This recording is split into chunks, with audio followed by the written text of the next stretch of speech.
Unë mendoj se vetëdijsimi mungon pak a shumë në Kosovë në çdo aspekt, sidomos vetëdijsimi psikologjik. Ne kemi bërë një hap ku kemi dashur që përveç dhuratave materiale të jetë edhe një dhuratë simbolike e cila është vetëdijsimi, ndoshta është dhurata më e mirë që një grua e kësaj moshe mund ta merr.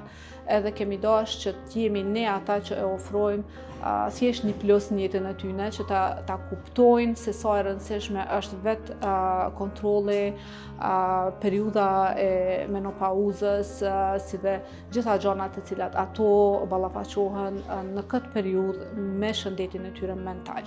Ligjërata si ligjërat për menopauzën është e rëndësishme në çdo institucion, sidomos te femrat mas moshës 45 vjeçare, ku ka hapësirë të mbushet me këto informacione.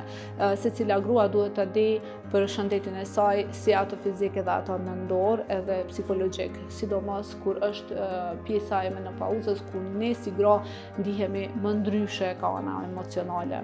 Unë mendoj që vetëdijsimet e tilla duhet vazhdojnë, edhe ne si shkollë jemi shumë të hapur të ndihmojmë në këtë aspekt. I lus të gjitha gratë që të kenë vetë kujdes për trupin e tyre, mendjen e shëndosh dhe shpirtin e shëndosh.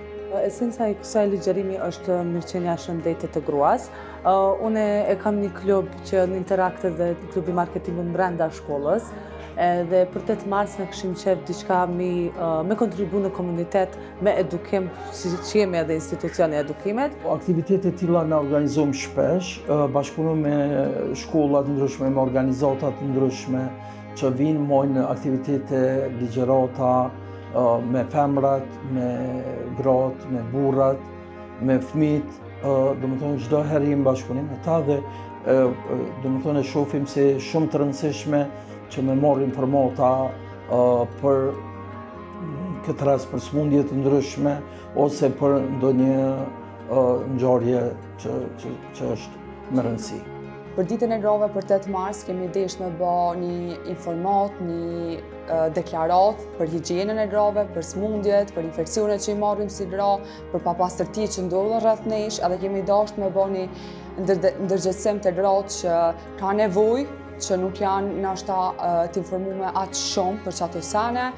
Me aq mundësi tona kemi kontribuar si nxënësa dhe kemi bërë dhurata për higjienë për gratë në nevojë, edhe kemi dashur që kjo ditë mu kanë veç për gratë.